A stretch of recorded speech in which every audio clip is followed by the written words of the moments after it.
The cage system, it's a wonderful thing. I kind of think of it as a GPS for your fretboard. I don't want to get too bogged down in the shapes. What I wanted to do is get into this idea of linking the shapes. I'm going to show you the caged system.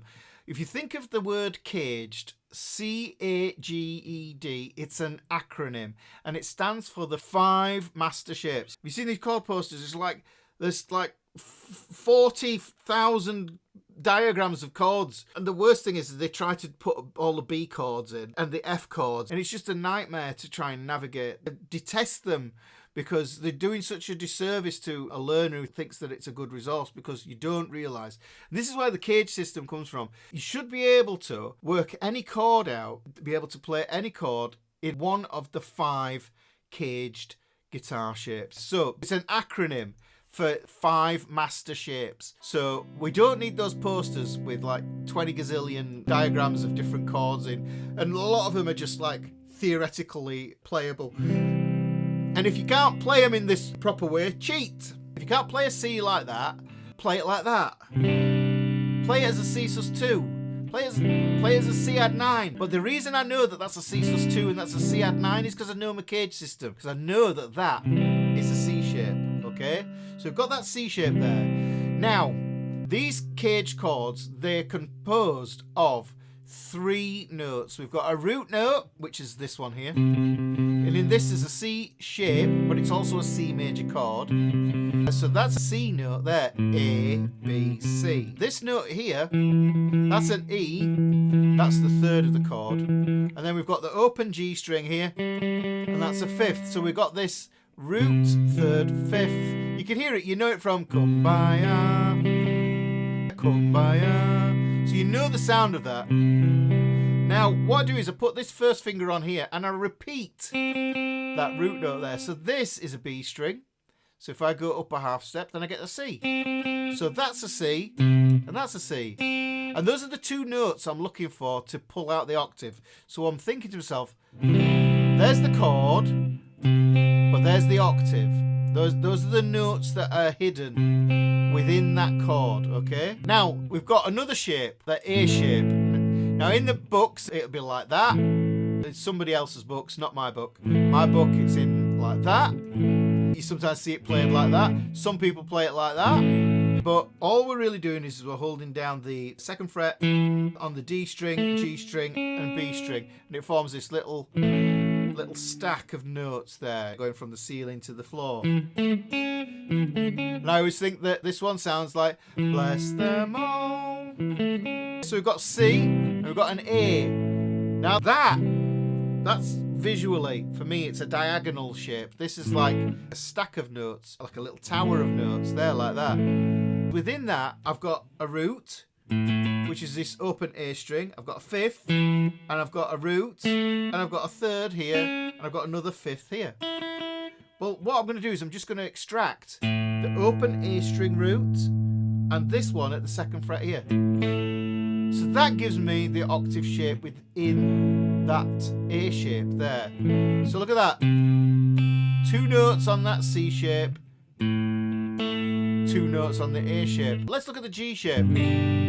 Looks completely different, and the G shape covers 6 strings. So there's the G shape. It's another diagonally sort of shaped chord. So we've got a root here, we've got the 3rd here, we've got the 5th here on the open string. So we get that Kumbaya again. Just on those first 3 strings there. We've got 2 kind of G shapes. We've got the 3-fingered Dylan G, or we've got the 4-fingered Oasis G. There, okay? So we can take some of those notes and realise that we've just doubled up on them. So that's the root note. That's the root note here on this open G string. And this is a root note because the E string is a mirror of this one. Whatever happens on this E string is going to be happening on this one. So this is a G. Jump over onto the thin E. That's going to be a G as well. So in the G chord, whether we play it with the Dylan G or the Oasis G, we've got 3 root notes in there. So I've actually got 2 octave shapes in here, but the one that I like to focus on with this one is the one that goes from the G string to the E string there. Now you know the sound of the octave because it goes hi ho, hi ho. You can hear that there. Or somewhere over the rainbow. And you can use that as a little thing to help you to understand the sound of it. So that's the G shape. So far, just to kind of recap, we've got the C shape, A shape, G shape. The next shape we're going to use is an E shape. This uses 6 strings as well. It's just like the G shape in that respect. The G shape uses 6 strings. This note here is an E, just like this note is an E, like it was with the G shape. You'll notice that. But then this note here is an E as well. This is a D string. Go up a step, we're getting the note E. But let me just talk about the root there. We've got the 5th, root, 3rd, 5th, root there. And under my fingers, if you've seen my lessons before, you'll know I talk about 5R3. We've got that root note hidden in there. That's a super, super helper to help us to know where to move on for different things. Because if I know that's there, I know if I'm playing an E major chord here,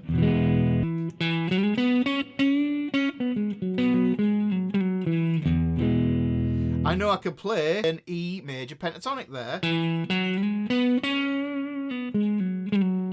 Or turn it into a major blues as well. So you see, wherever that happens, look, do it here.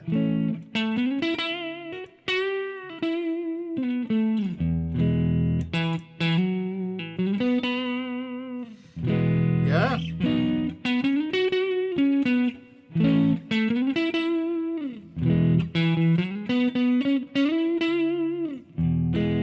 So because I know where that root note is there, then I can hear where this is going to go.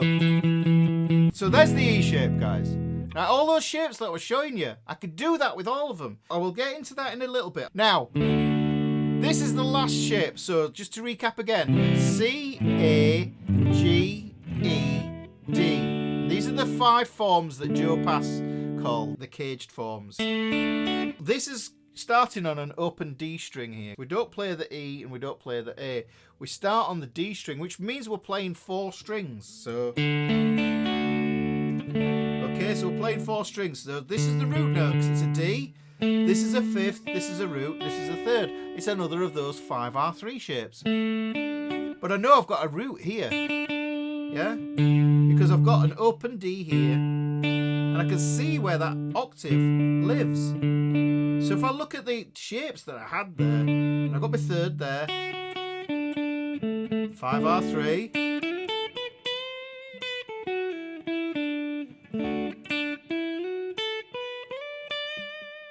yeah, there is that major pentatonic again. And I'm using my chord to show me where it lives. But what if I'm not playing the chord? This is where the caged octaves come in. So C chord, the octave looks like this. I'm on the A string and I'm on the B string. On the A-shaped octave, I've got an open A string down there, a 2nd fret on the G string. That's my A-shaped octave. Now, it's a little bit tricky to see it that way, but if I move this up to, say, the B here, then we can see those notes there. It looks a bit more akin to the C shape where there's more than 1 finger on now. These move like that. That's the A-shaped octave. Because if you look, if I play the chord, yeah, I could play it like that. There's an A-shaped chord. But if I just strip it away, just to those basic notes there to reveal those octaves, then that's going to be a super useful tool. But like I said, transposable, put that on B flat there. Hang on, if I go back, you can see it goes to A. I don't need to hold this down because it's behind the head nut. So I just play it like that. So that's taking it from that A shape. There's the A-shaped octave. Like I said on this one, we do have 2. We could look at this one here and the open G string. But what I prefer to do is look at the open G string up to the 3rd fret there. Now what happens is we have to compensate for the kink in the tuning as well. So we've got to look at all of that in a bit, but let's first deal with this. Now if I wanted to transpose that like I did the A shape, let's do it on this note here. This is an A. So I've got to go up 3 frets and over 2 strings to find this. That's the octave pattern there. So we've got that G shape, and the E shape. The E-shaped octave goes up 2 over 2. That's the E-shaped octave. That's the one I'm thinking. There is another one here. You can think going from the D string to the thin E string as well. But we're just looking at these two here. That's the easiest one. Now, if I move that up, say, to F sharp here, you can see 2nd fret. So that's an F sharp, and that's going to be an F sharp. That's a G, that's going to be a G. So these octave shapes are already going to prove themselves to be useful here. And then we've got that D shape. If we do that there, it looks the same span as the G shape. So look at that. There's D-shaped octave. If I just drop it down one string, the same shape, I get the G-shaped octave. Now that's pretty cool, because when I realised this, I thought, oh, hang on, that's a really interesting deal with the whole slash thing. Look at this. The first two notes are a D-shaped octave. Then we've got this filling in note. Then we get a G-shaped octave.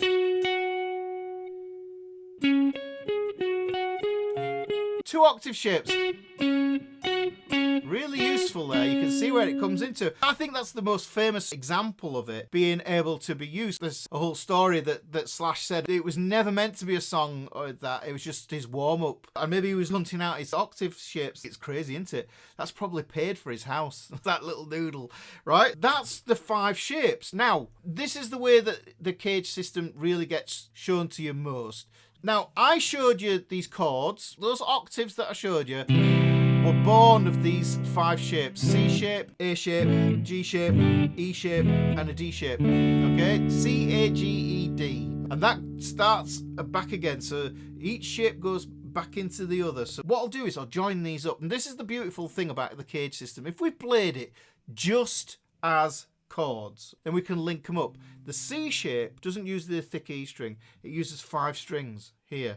I said this was the root note here. So that there, that is also the same root note that I'm going to use for my A shape. So you can see that the C and the A shape link up to each other. This is an intersecting note between both shapes. So got that there, and then the A shape here.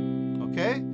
So there's C, there's A. Now what happens is, if you look at that A shape there, I can hold it like that. If I take that back, all the way back, you can see that it can be formed with the open strings of the D string, the G string, and the B string. Well, if that's the case, what happens is, if I play a G chord, if you play a G chord, the notes I'm holding down are on the E, the A string, and on the thin E string. The D, G, and B strings are ringing open. And actually, there's a secret hidden A shape that's playing in the head note. There's an A shape playing in the head note. Okay? I can think to myself, that's a G chord. That's as simple as it is. You can play a G with no fingers. Like that. Now, if you want a fake slide effect, just hold that there at the 12th fret. Can do all sorts of wacky things with it. So before, what I did is I played this C shape, joined it to the A shape, and now if we follow the sequence, C, A, G, that's the next one. Okay, we go, there's the A shape, there is the G shape. Now it's horrible to play, but you can hear it's the same chord, but we don't have to play it like that. I think I showed you the way the other week that you can play it like this in as a first inversion, and this is the way I think about it. As long as you visualise it. There. Now, here's the cool thing with the G shape. If we look at that G shape there, yeah, there's the G shape. Can you see? It's the same shape. I'm just moving it up here.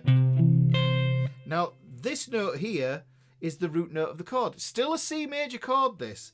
If I take that first finger now and put that there, and imagine that this is the head note or a capo, yeah, and I put my E shape on. There's my E shape. And put my bar on there, I get a C again. So let me just join them up quickly. C-shaped C major, A-shaped C major, G-shaped C major. Here's an E-shaped C major. And then we can take this, jump up the E-shaped octave here, and then I play, see that D shape? I'm not playing it with those fingers, I'm playing it with these ones here. It's a little bit of a tricky sucker, is this? And then I'm playing the D shape, C shape. And you can see I'm at the 12th fret now, double dots, which means I'm starting again, which means the whole thing starts again. We've got that C shape there. Now I could bar that and play that as a bar chord. A shape, G shape. And then you can see that I've got my G shape there, and I can carry on up again and just repeat everything, because that's what happens. Those double dots there, they just mean repeat the same patterns above the 12th fret. That's all it means. Yeah, so you've got a D there. It'll work up here, okay?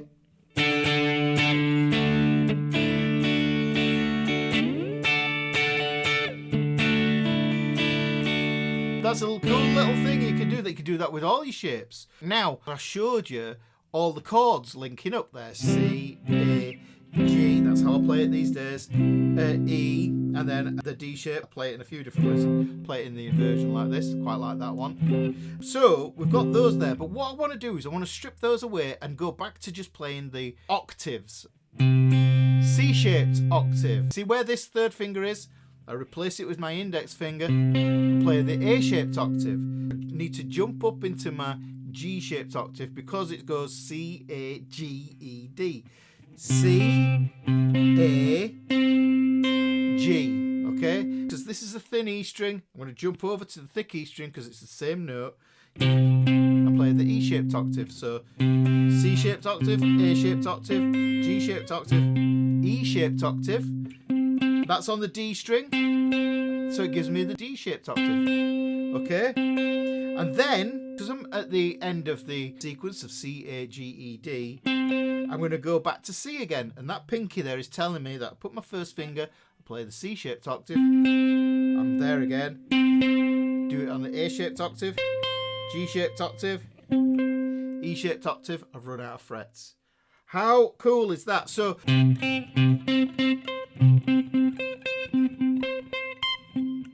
those are all the C's on the neck. Every single one of them. I played every single C on the neck. You can practice this.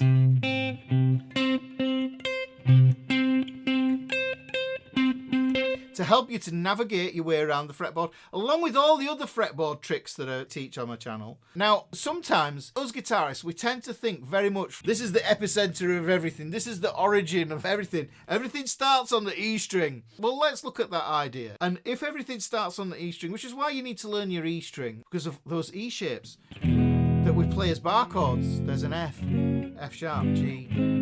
It's just the same shape, I'm just moving it, I'm transposing it. Well, we can do the same thing with the octave. But the cool thing is, I know I'm starting on my E shape, because if I'm starting on my E shape, I just think of the acronym CAGED. So I go E shape.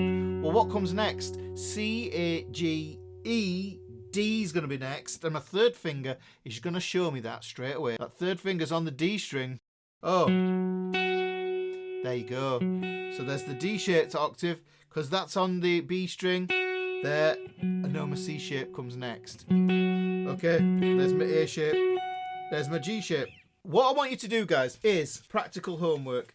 Get a sheet of paper, write all 12 notes out of the chromatic scale, yeah? So all your naturals, A, B, C, D, E, F, G, and then write out whichever way you prefer. You can write out the enharmonic spellings, F sharp, G flat, G sharp, A flat, all the sharps and the flats. Write them out, rip the pieces of paper up, fold them up so you can't see them, jumble them up, pick one, and then practice that. Just practice one of those a day and using this way of hooking all these notes up. So, right, okay, let's just imagine it's a B flat. Which is the B flat that you can find lowest down the neck? Well, that's a B there. So we can't go any lower than that. So that's the closest to it that sounds logical. But if I think about it, that's a B there. So if I go there, that's a B flat. It's on the A string. Because it's on the A string, yeah, I can think to myself, well, which shape is it going to be out of the cage system? The C shape, that has its root note on the A string, but so does the A shape, okay? Can it be the A shape? Well, it could be if I did that. Oh, hang on, I've found it. There's the A shape, okay? But it can't be the C shape because there's not enough frets going backwards, so there's the A shape. And what comes after the A shape? The G shape. So I'll connect that up there. Let me just play those. I'll just focus on those for a minute.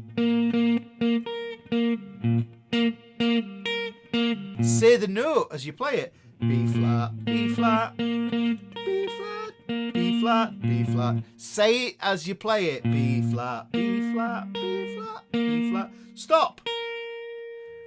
Look where you fretted.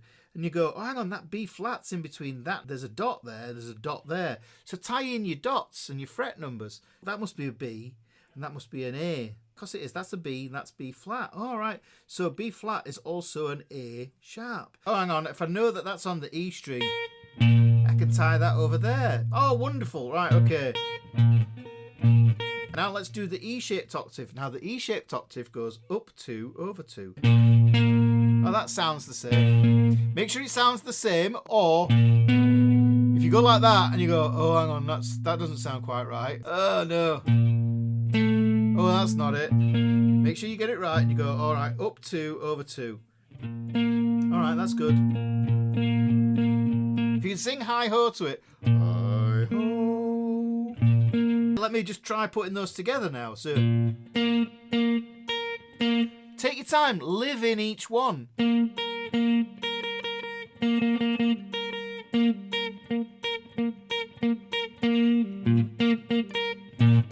Right, so E shape, what comes next? So you say to yourself, C, A, G, E, D's next. That makes sense because look, I'm on the D string. And remember, the D shape and the G shape, they both have the same thing going up. They go up 3 over 2. 1, 2, 3 frets over 2. So we go, all right, that's cool. Now I've got them. Okay, so that's my D shape. So that means, because I've got to the end of the D shape, I've got to go back to the beginning of the acronym. So that gives me a C. Oh, there's the C. This is really, really, really useful stuff. So hang on. So if that's C, that's going to be A. That's G. That's E shape. Oh, and I've run out of frets. That's to practice. Just do that. Do one a day. And it's part of your practice routine. Just a bit of fretboard note memorization. It comes from knowing the fretboard. So applying it. And then put the piece of paper back in the bag, shake it about, and then pick another one. You could dedicate a whole session around it. Do as many as is effective before you start getting a bit bored or confused. So that's homework, guys. Just a little tangent, actually, on this C shape here, because I like this C shape. This is transposable. So this voice here is very baritone. And this one is very kind of tenorish, yeah? So what I can do is I can use this C shape and I can move it up here and I can use it to build scales on. I can use it to build other patterns from. Now that's going to be great because if I take this, and what I was doing earlier on is I was showing you the major pentatonic. So if I use this as my root note for my major pentatonic scale, and this is doing what I call leg and box. So this is a leg, like that. I slide up a whole step from that root note on that caged octave. I know that's a C shape, and the C shape can be a 9th chord, it can be an add 9, it can be just a 7th, it could be a 7 sharp 9, so it could be all sorts of different things. But this here, if I take that note there and use that as my root note for my chord and my scale, because that's what they are, they're the same thing, I'm going to slide up a step and then put a rectangle on it. Kind of think of it as a leg with a rectangle on it.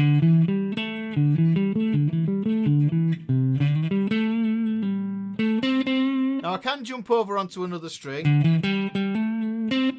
there to finish it off, which gives me my A-shaped octave. So, and that gives me the whole scale in its entirety.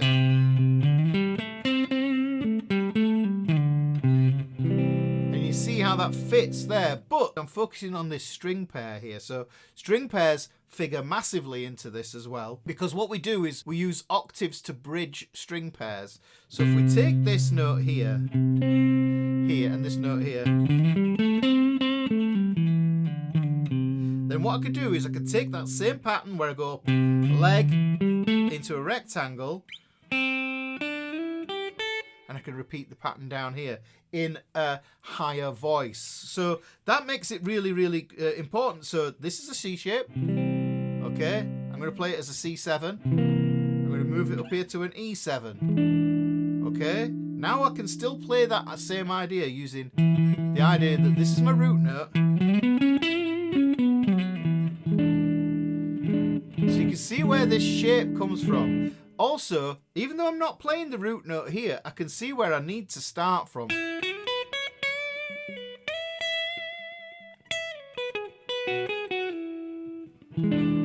That shows me where my scale is going to live.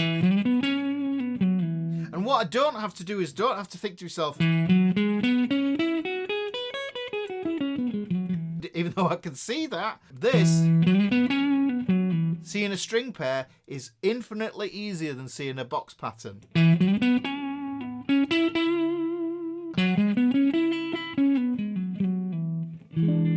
And that becomes a really super useful application of that C shape. So I'm there.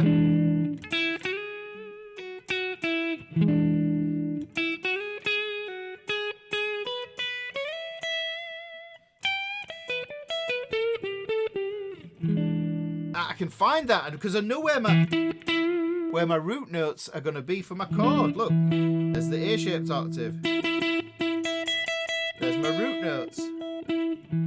So I know I can finish my phrase just using that idea there. What I can also do is I can go into the A shape. Think about the open A here. There. There's my A-shaped octave.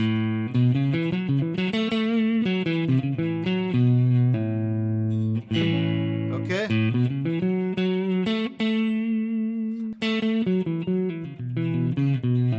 So I've got leg, rectangle. There's the octave. On the A shape, now I can think to myself, look, there, in my A shape, I've got 5R3.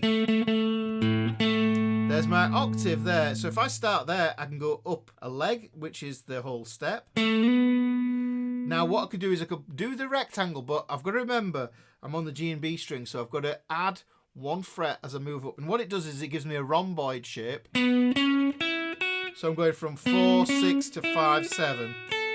And then my root notes here. So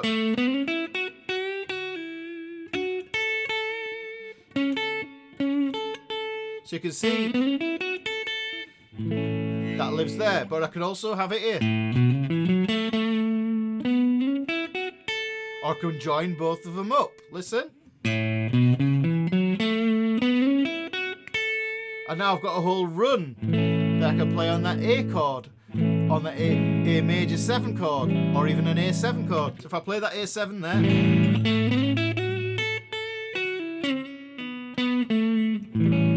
yeah, I played an A7 on it, but it's still an A shape because the shape's showing me. And this is cage system, guys. So if I do that, that's the A shape. Next shape's the G shape. So looking at this one, G chord here. I know I've got a root note here, I've got an open G string as the root note, and I've got a root note here. I've got that step going up, that leg. I know I should have a box here, but I haven't got another string. So that becomes more of that washing line blues idea. But let's just go to that G, which is really just the A shape that's under there. I've got to do that compensation. That lives there. There you go. Now, this is a good one here.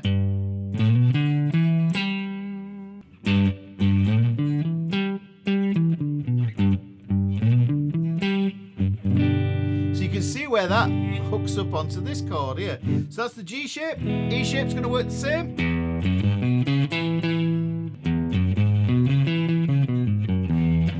That hooks up there. We've got 5R3. So we've got the root here. Just there. Slide up the leg. Rectangle. Finish it off with the other note. Now we've got the D shape. Now with the D shape, we're starting on the open D string, and we've got this root note here. If we just pull out the octave, so there. So there it goes again. There's the leg, there's the rectangle, there's the octave to finish it off, which is the D-shaped octave. Okay? It doesn't matter if it's a seventh. This is a G7 here, guys.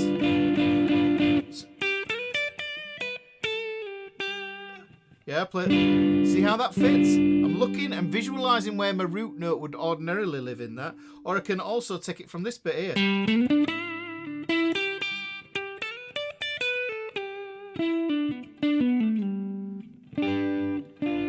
So that's just showing you that these caged octaves, they do that. They also do this wonderful thing on string pairs. And the pattern that I was showing you, the two useful ones, I think that you just need to learn. They cover all 6 strings and it makes it really useful. What you do is you go from the E-shaped octave, into the D-shaped octave. This one bridges your string pairs. So you could play a power chord. If you play that G power chord, I think that demonstrates it perfectly. Now I jump over to that root note there that is the same as that. That's the octave there. And use that as the way to find my second voicing of that power chord. That's the same power chord. That's a G5 power chord. That's a G5 power chord. Now if I go over using my D-shaped octave, there, going from that D string to the B string, this is going to be another.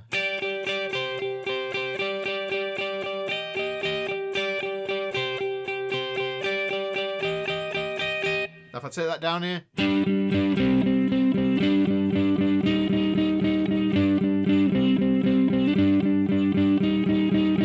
You can hear? Now those are all the same riff, but I played them in 3 different positions, 3 different octaves. And if you're recording it, or somebody's just playing this G here, and you think to yourself, well, hang on, if I take that idea, move it up here, and I move it up here, and I go,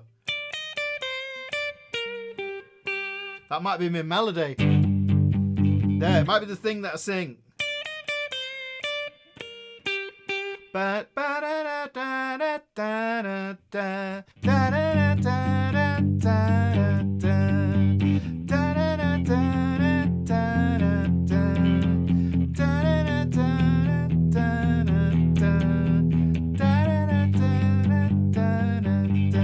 So I just took that idea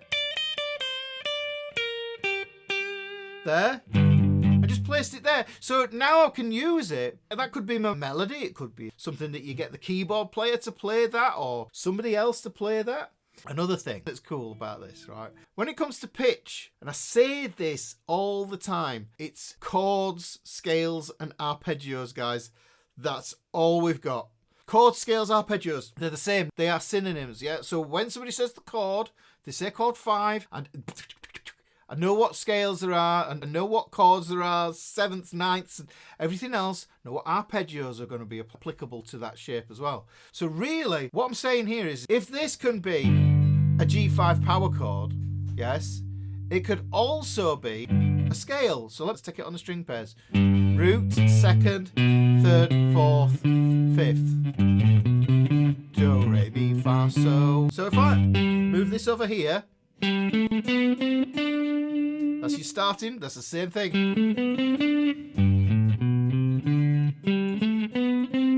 Jump over.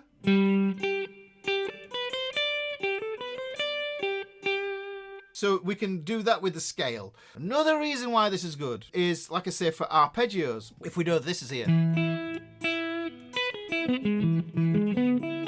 we can plot out our arpeggios. I know that where these shapes are going to be is going to help me. There's a clue here in this D shape, I think, that's really, really magnificent. This is the root. This is the 3rd. This is the 5th. Now, what I'm doing is I'm playing that on my B and my E string. 3 notes. That's my starting note. Go back an octave. Get the same pattern, back an octave. Now I've got all those three there that I can connect up as a major arpeggio. Want a minor one? It goes root, flat third. Yeah, root, flat third, fifth. Root, flat third, fifth. That's a bit minor. Start, go up an octave. Use the caged octave.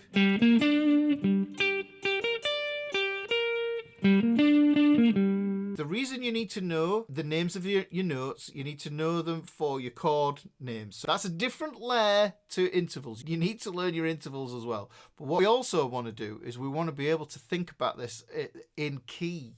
So we're looking at those alphabet letters that as labels for chord scales and arpeggios. Now we can also use that as tonics for key, guys. So this is another level of using the L7 grid. 1, 4, 5. There's the 7.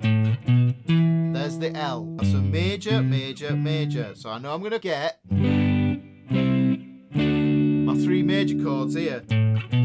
Those are going to be my minors. Wonderful. Now if I take those triads that I was just doing there, I could take them, plant those on, those string pairs.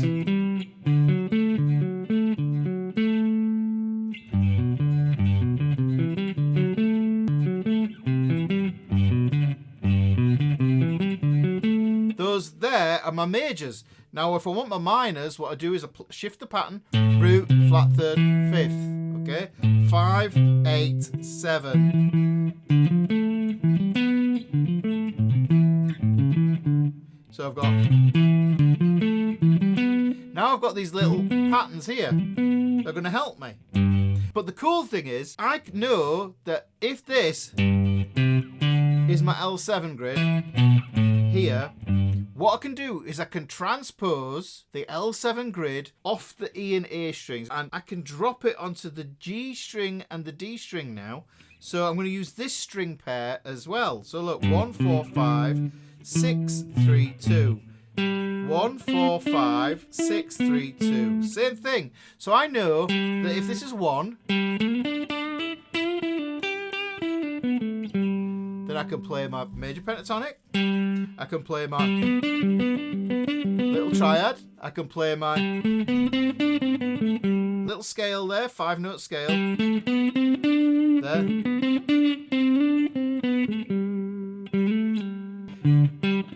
Now here, gets a bit tricky here because root, third, fifth there. Because I can't get that shape. I end up with something different. End up with like this diminished sound here. 1, 4, 5. Then we move to the other one. 6. Now I've got to be careful on this one. That rolls over. I've got to add a fret to compensate. But the thing is, yeah, I know that that's going to be chord 1, that's going to be chord 4, that's going to be chord 5, this is going to be chord 2, chord 3, chord 6. Jump over the octaves into another string pair. Yes, onto the B and the E string. I know this is chord 1, this is chord 4, this is chord 5. This is chord 6, this is chord 3, this is chord 2. So this is the thing. I know it's in G. No, my root note's going to be there.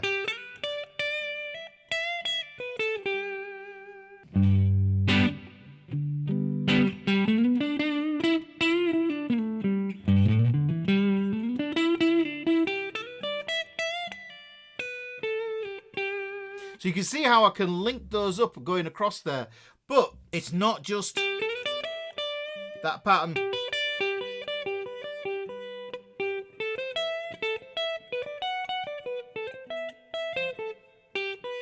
I can add those little patterns, or I could play it as a 3-note per string thing idea. Move up here, there's going to be a 3-note per string Dorian. Next is going to be Phrygian, because that's chord 1, chord 2, chord 3. I do realise I'm getting into some newish territory. Hopefully it makes sense. Yeah.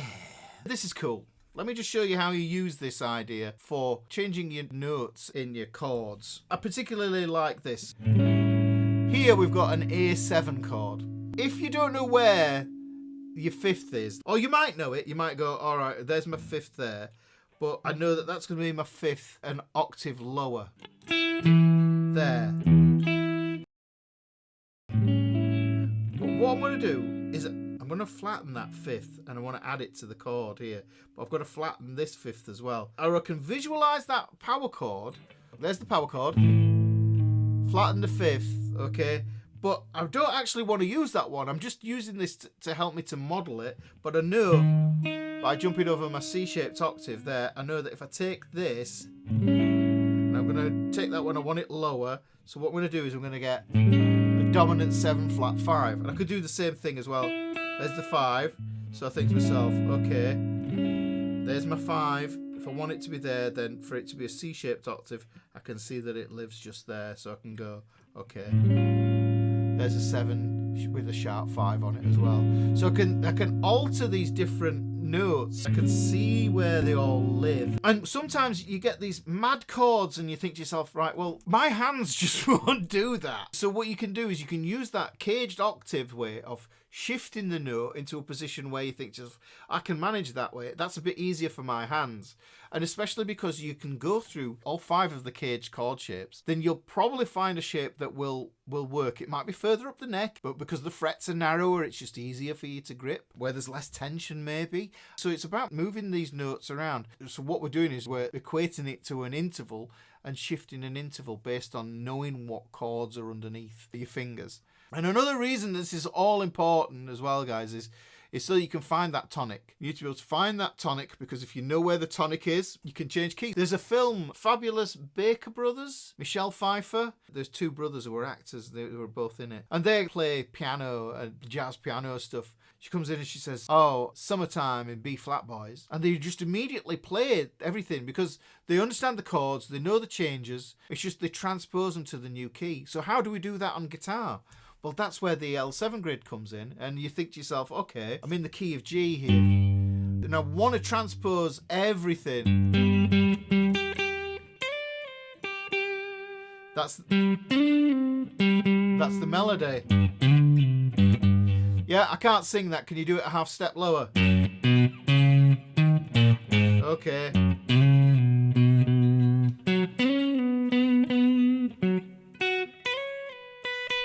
Thanks, guys. Just by moving it down a half step, I can now sing the song and I'm not going to strain or have that awkward passaggio, the vocal flip. So this is one of those things that's going to help facilitate. If you can transpose the L7 grid, you can transpose everything that goes along with it.